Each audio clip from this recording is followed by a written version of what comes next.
Team India star ప్లేయర్లు విరాట్ కోహ్లీ, రోహిత్ శర్మ కేవలం one day ఫార్మాట్లో మాత్రమే ఆడుతున్నారు. ఇప్పటికే టెస్ట్, టీ20 క్రికెట్కు ఈ ఇద్దరు గుడ్ బై చెప్పేశారు. వన్డే ప్రపంచ కప్ 2023 ఫైనల్ ఓటమి తర్వాత వీరిద్దరూ తీవ్ర నిరాశకు లోనయ్యారు.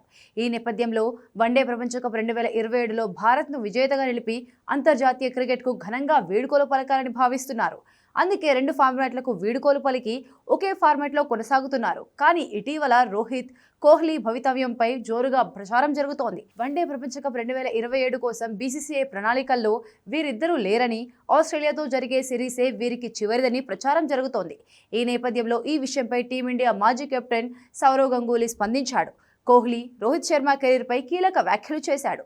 వన్డే క్రికెట్లో ఈ ఇద్దరికి అద్భుతమైన రికార్డు ఉందని, సత్తా చాటుతున్నంత కాలం కోహ్లీ, రోహిత్ ఈ ఫార్మాట్ ఆడతారని చెప్పుకొచ్చాడు. రోహిత్, కోహ్లీకి ఆస్ట్రేలియాతో వన్డే సిరీసే చివరిదా అన్న దానిపై తాను కమెంట్స్ చేయలేనన్నాడు. కానీ బాగా ఆడితే వారిద్దరూ ఖచ్చితంగా జట్టులో ఉంటారన్నారు. రోహిత్, కోహ్లీల వన్డే క్రికెట్ రికార్డులు అసాధారణమని, పరిమిత ఓవర్ల క్రికెట్లో వీరిద్దరూ ఇప్పటికీ అద్భుతమైన ఆటగాళ్లేనని దాదా కితాబిచ్చాడు. ఇదిలా ఉంటే టీమిండియా చాలా రోజులుగా వన్డే మ్యాచ్లు ఆడలేదు. 3 వన్డేల సిరీస్ కోసం ఈ ఏడాది అక్టోబర్లో ఆస్ట్రేలియాకు వెళ్లనుంది. ఆస్ట్రేలియా 19న తొలి వన్డే జరగనుంది. ఆ తర్వాత డిసెంబర్లో సొంత గడ్డపై దక్షిణాఫ్రికాతో మరో వన్డే సిరీస్ ఆడనుంది.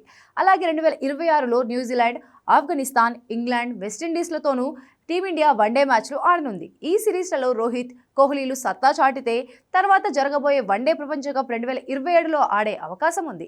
లేకపోతే మాత్రం పరిస్థితి వేరుగా ఉండొచ్చు. మరోవైపు వచ్చే నెలలో జరగబోయే ఆసియా కప్లో భారత జట్టు ఫేవరెట్ అని గంగూలీ అంచనా వేశాడు. అటు టెస్ట్ కెప్టెన్ శుభ్మన్ గిల్ భవిష్యత్తు ఆశాజనకంగా ఉందన్నాడు. ఇక క్రికెట్ అడ్మినిస్ట్రేషన్లో తాను రెండో ఇన్నింగ్స్లో రెడీగా ఉన్నానని చెప్పిన గంగూలీ, సభ్యులు కోరుకుంటే క్యాబ్ ప్రెసిడెంట్ పోస్టుకు నామినేషన్ దాఖలు చేస్తానని చెప్పాడు. 2015 నుంచి 2019 అక్టోబర్ వరకు గంగూలీ క్యాబ్ అధ్యక్షుడిగా కొనసాగాడు. తర్వాత బీసీసీఐ ప్రెసిడెంట్గా పనిచేశాడు.